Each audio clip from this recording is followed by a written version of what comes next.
Hey, what's going on YouTube? So today I'm going to showcase a 1-bar Oakensoul build for the Stamina Nightblade, updated for the Necrom DLC patch. This build is capable of pulling over 93k on the parse dummy and is a very viable build for group content. Please use these builds as a baseline, as there are many viable gear sets and skills in the game, and builds should be tailored for specific content for optimal results.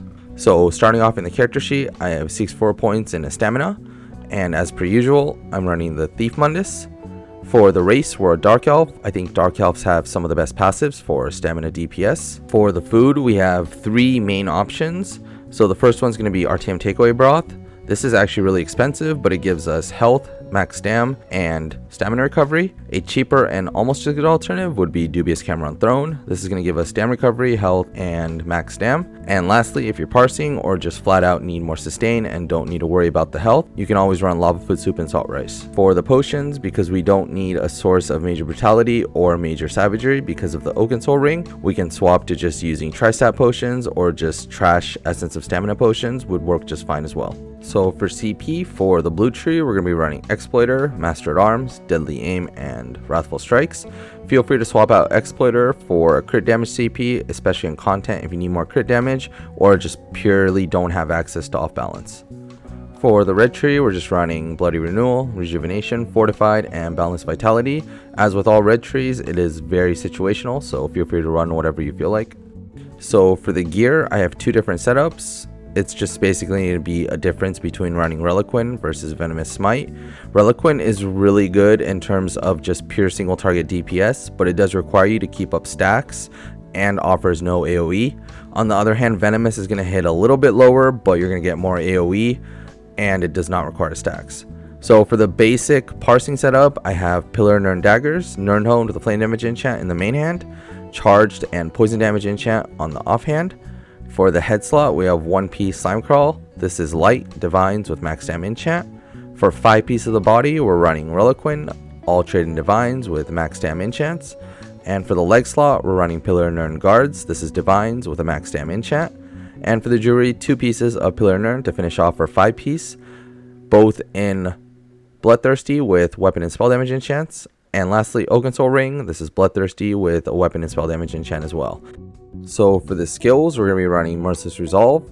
This is a really strong stacking mechanism where each light attack is going to add 60 weapon and spell damage. On top of that, on the 5th stack, you can press the skill again to activate a Spectral Arrow that does really good damage and also is a good heal. Rapid Strikes is our spammable. Killer's Blade is our execute. We're going to be trying to use this at about 35% and onwards until the enemy dies. Twisting Path, this is a really strong dot. Furthermore, it's Magicka, which helps her sustain and also gives us major expedition. Deadly Cloak, this is really good for the major evasion it gives, reducing AoE damage you take by 20%. Top of that, deals good damage every 2 seconds. And lastly, Ultimate is Incap, which basically deals a good upfront damage, and most importantly, it causes all of our damage for the next 8 seconds to do 20% more. So for the rotation, we're going to be prioritizing our Merciless Resolve. We're going to keep trying to use it to about 15%. So just keep refreshing it and use that every 5 stacks for the Spectral Bow. Keep up Deadly Cloak and Twisting Path dynamically, meaning when they fall off, just reapply it. When you don't have anything to cast, just use your spammable, which is Rapid Strikes. At about 35%, you want to start using Killer's Blade instead of Rapid Strikes. And for Incap, which is your ultimate, try to time that when both of your dots are up so that you can go more into a spammable phase instead of recasting your dots during the 20% increase boost you get for 8 seconds. So very quickly, some closing thoughts. As I said earlier, instead of Reliquin, you can run Venomous Smite. I think it's a really good set considering how easy it is to get and how good the proc is. You will lose about 5k DPS compared to Reliquin, but it does offer more AoE, and this build definitely lacks AoE. So for skills, you do have a flex spot. Either Deadly Cloak or Twisting Path can be replaced with something you may need instead, such as a heal.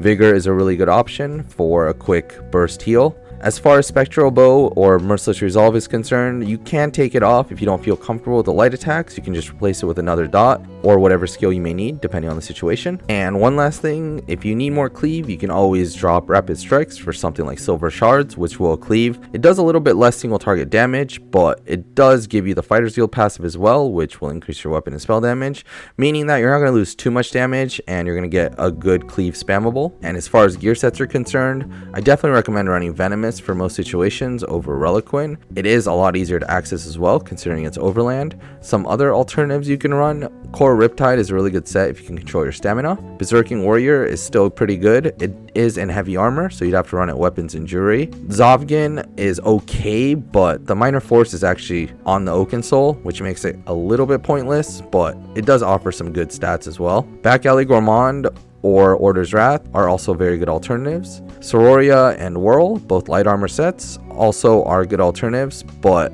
you do have to run them in weapons and jewelry. And lastly, Soulzan and Azure Blight are both situationally really good sets. And if you want a super budget build, then Order's Wrath and Hunting's Rage is probably the go-to. And I think that wraps it up. As always, thanks for watching the video. If you have any questions or comments, feel free to leave them in the comment section down below, or better yet, come join our Discord. Link is in the description. I will have a written guide linked in the description for those who would prefer that instead. And as always, thank you to my YouTube members. If you want to help me support my content creation, please consider becoming a member. And as always, thanks again, and see you in the next one.